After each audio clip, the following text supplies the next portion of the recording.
Hey everyone. We just got off with a lot of folks doing our Zoom meeting, and I want to share my screen and talk a little bit about the final. I'll go over this quickly, and if you have questions, you can reach out to me on Edmodo. Okay, so there's two parts to the test and the quiz for this level 3.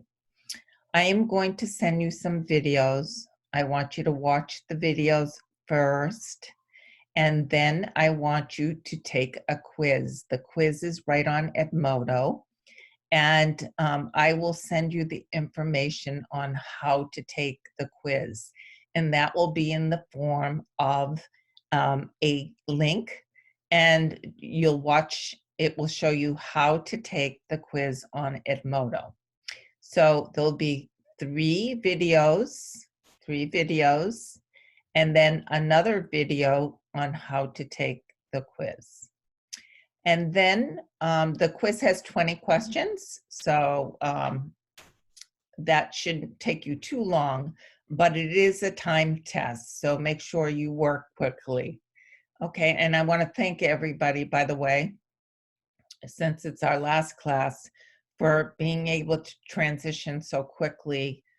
You people are just amazing that you were able to transition from a college learning a language to an online program. It really is amazing. So the paper that you're going to write has 5 parts, okay? The first part talks about your childhood. You're going to use clauses like when I was, for example, when I was 10 years old, I lived in whatever. During 1978, I lived in Brazil. And then I used to play on the beach every day, or I used to. So these words here, I'd like you to use in your paragraph. Your paragraph should be at least 8 sentences long for the past tense. You want to make sure that your nouns and verbs agree in the past tense. It is a past tense paragraph, your childhood. So, what did you have to do as a child? So if I asked you, what did you have to do as a child? You would say, and you would write, I had to take care of my brothers and sisters. I had is a past tense, right? Is the past tense. So all of your nouns and verbs, they should correlate with each other in the past tense. And I gave you some words here. You can use them if you want. If you don't want to, that's fine.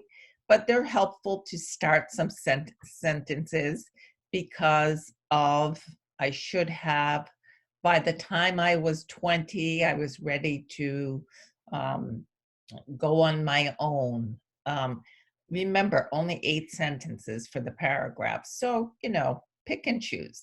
And these, like I said, these are just helpful starters for you if you want to use them. Second part is simple present. What are you doing now?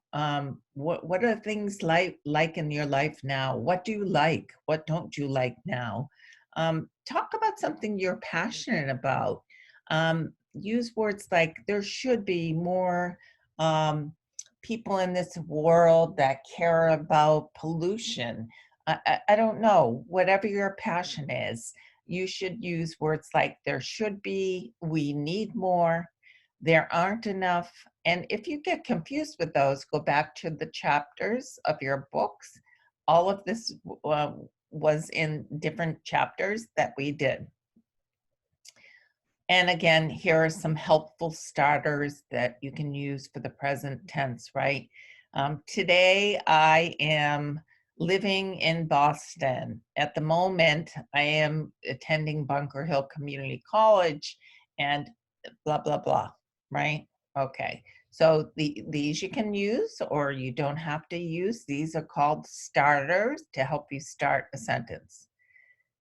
The third part is your future.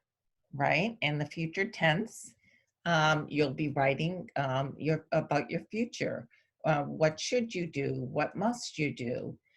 Use the word in. So for example, in the future, or you could say in 10 years, or in the next few months, I plan to, whatever it is you intend to do. Remember to stay on topic. Don't go back to the past. Don't go back to the present. Talk about your future, what you want to do in the future, what plans you have for the future, and so on and so forth. Section 4 talks about advice. I want you to just write one sentence, and we worked on this in your book, giving advice.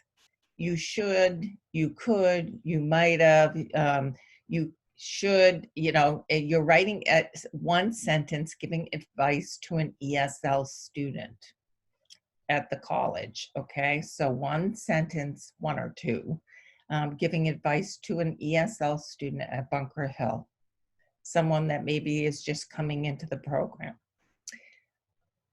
All right, so this section 5, you need to create a question for these responses. So here it says, yes, I think it's a good movie. So I need to come up with a question that would match this response. So yes, I think it's a good movie. Do you think that the Titanic is a good movie? So that would be a great question, right? And someone would say, yes, I think it's a good movie. So here you're writing the question for these responses. Excuse me. Down here is just reading for you.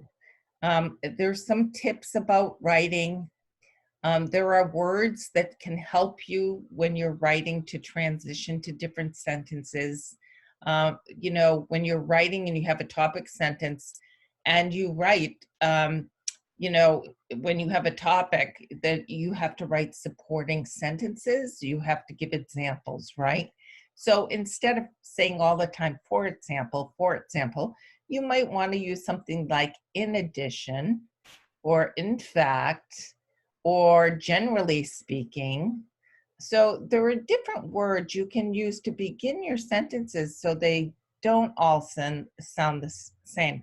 And if you're using these, remember you're putting a comma, right? Because your full sentence would come next. So there's more of these helpful words that can help you. Don't use them if you don't understand what they mean, or look them up so you do.